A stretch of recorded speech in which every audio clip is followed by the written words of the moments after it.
64 वन बथान पर पहुंच गए। जय हो जय हो। बेनी बाबा बथान पर छै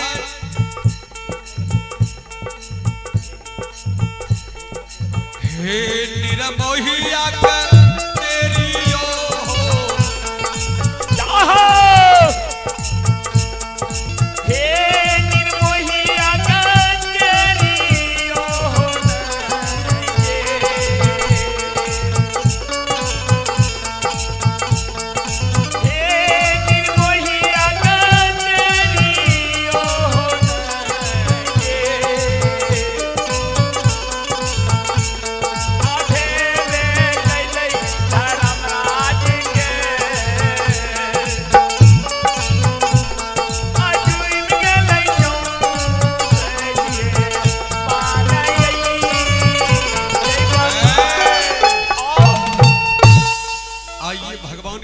में दान किए हैं आप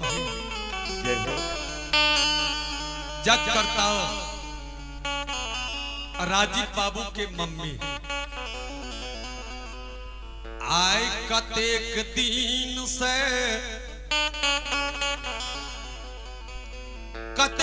से मालिक के अर्धना का छाल रहे ठाकुर जी की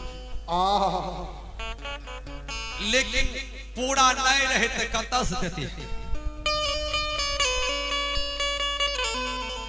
राजीव बाबू के कहियो बाल बच्चा सहित के सुख दिल के मालिक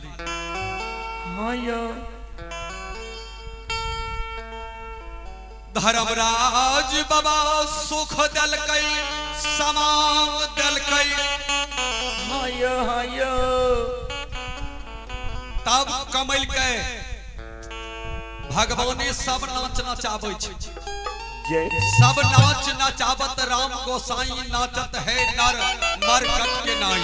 जय हो ठाकुर जी राजीव बाबू के मम्मी 101 रुपया हमरा ई सब पनियार के आशीर्वाद दिल के बेटा कहू सब एहना भगवान की भक्ति लागल रही हो और कल के राजीव बाबू पर असीम कृपा कह देवे ठाकुर जी जे की बेटा जे घर में सुंदर काम करे तो कर नाम हेते छै। राजीव बाबू पर असीम कृपा करी हो कमा के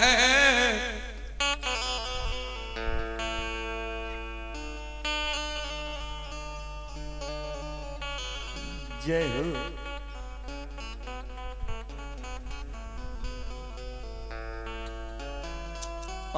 आइए भगवान के दरबार में दान किए हैं आप हैं।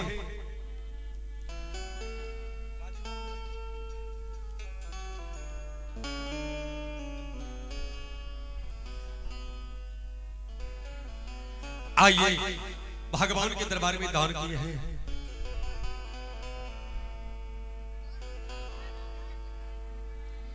भगवान के दरबार में दान किए हैं आप हैं जग करता राजीव बाबू के सुपुत्र हैं आदर्श कुमार और सुपुत्री हैं लक्ष्मी कुमारी। ठाकुर जी आहा के खाता में 101 रुपया दान के कहियो दुख नहीं दियो। जय हो आदर्श कुमार के और अभी भजन के माध्यम से आशीर्वाद थोड़ा दियो।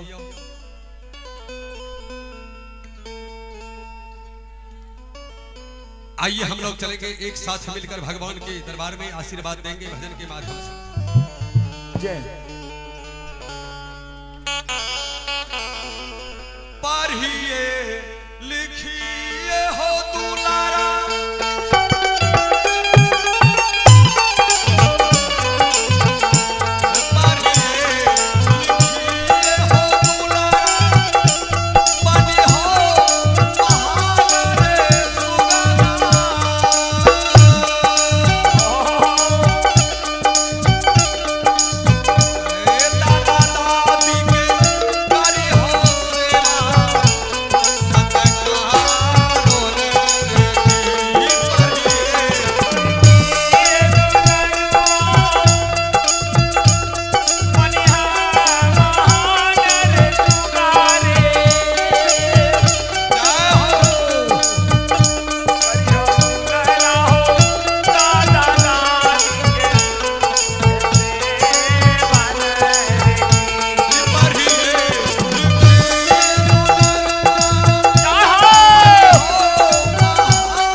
होगा माता पिता की सेवा करी हो।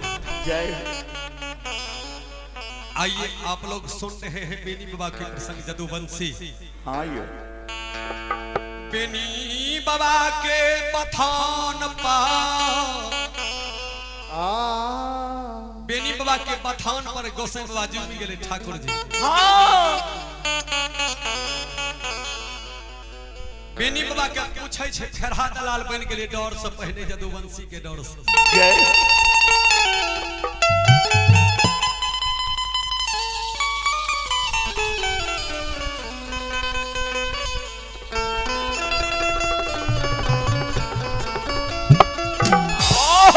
धर्मराज बा कहल के हे हो बथनिया, जय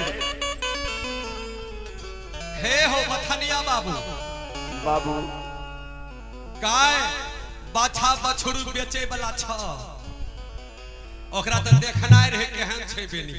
जय बेनी बाबा कहल गई हो फेरहा दलाल अखनी त हम गाय बाछा बछड़ू नहीं बेचबै, अखनी नहीं बेचबै। अब आगू में बरसात के समय अते वर्षा गिरते गाय के देह हाथ धोआ जेते तब देखल जेते वर्षा के लास्ट में सावन भादो में।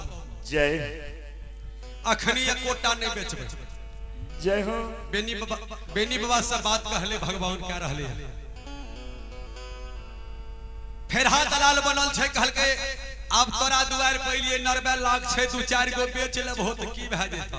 आओ हमें फेरहा दलाल छिए घुरले जेबै। जय बेनी हो बाबा के के बेर में गुस्सा चढ़ गेले। आओ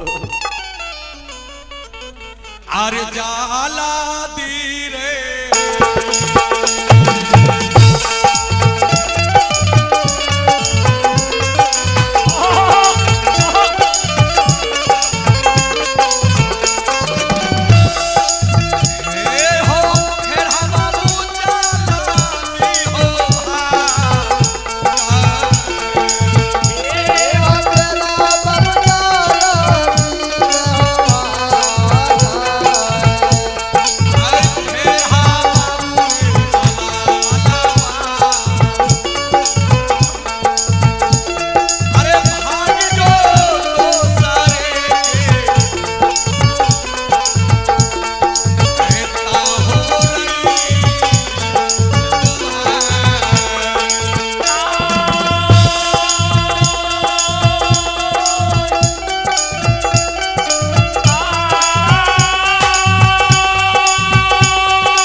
श्री विष्णुदेव प्रसाद यादव जी के दादाजी के नाती हैं तिलाठी निवासी सोनू कुमार और मोनू कुमार। राजीव बाबू के भगना हैं तिलाठी निवासी सोनू कुमार और मोनू कुमार जी। भगवान के दरबार में धर्मराज बाबा के खाता में श्रद्धा के साथ खुशी के साथ 101 रुपया दान किए हैं। आप हैं ग्राम तिलाठी निवासी।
कहल के धर्मराज बाबा हे हो महावीर जी एना बेनी थोरो भगत पर यार बनता तब कनाया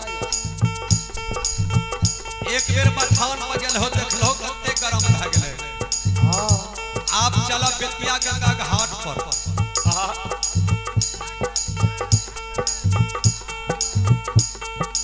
बेनी बाबा लक्ष्मी धन गाय के पानी पिलावे ला जैतै बेनी के कारण जय हो बेतिया गंगा घाट पर तमुक तलान लगा देबै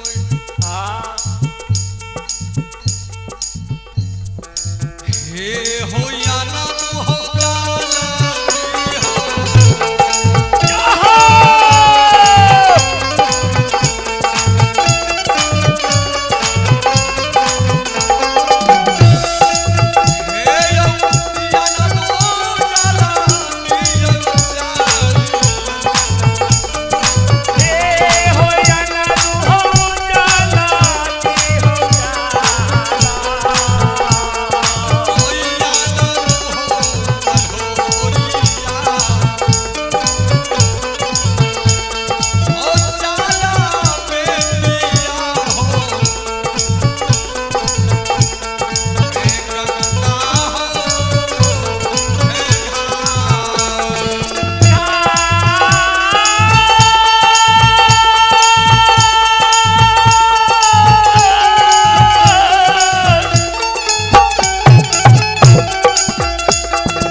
महावीर जी धर्मराज बाबा हाँ यो तीनों मिल के बेतिया गंगा घाट 64 बेर बथान से चले जय हो जय आहा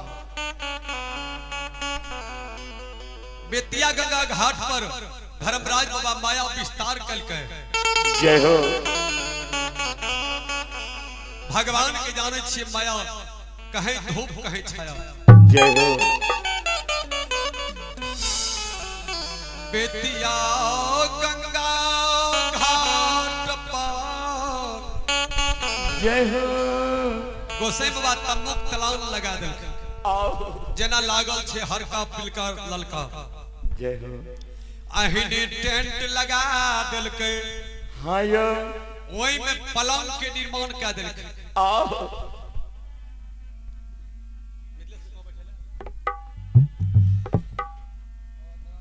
टेंट लगा देलकै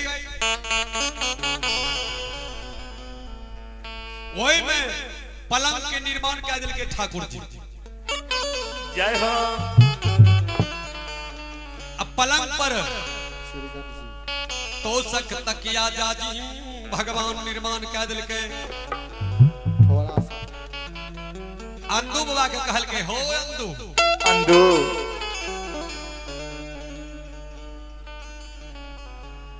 अब एक काम करो हमें दौना बाग गेलियो सवेरे तो फूल तोड़े गेल रहो श्रीगंज जी आ दौना बाग से तोरा संग में मोकमा गेलियो अब मोकमा से सखवा मुँह आ सखवा से 64 बन बथान ओते से बेतिया गंगा घाट जय हो जय बेनी जदुवंशी के कारण अंदू हमें हरान भए गेलियै। जय हो। अब हम पलंग पर थोड़ा आराम करे छी। अतः बेतिया गंगा घाट पर बालू के भीड़ पर दौना बाग लगा दहो। जय हो जय हो। जय हो। अंदू बाबा कहल के बाबा ए पर दौना बाग लगा देबे बालू के भीड़ पर। हमरा इतना बात कहत हो कोकमा मत फूल बिचारा लगा लेती है। अखनी कौन चीज लगा के हम लगा दिए। धर्मराज बाबा कहल के हो अंदू नंदू आए 12 बरस लेके तो धर्म के व्यवहार कर लो। आओ। धर्म के महरम नहीं जाने छो। जय हो। कल के बाबा बिना फूल बिचर के केना लगइए। जो मकमाम कहत हो तो जे मन में रहे सब रंग के फूल बिचर लगा के झोली में सजिया लगा के लेने आई थी। धर्मराज बा कहल के जा इज्जर बारू झौवा के ठल्ली तोड़ ली हो।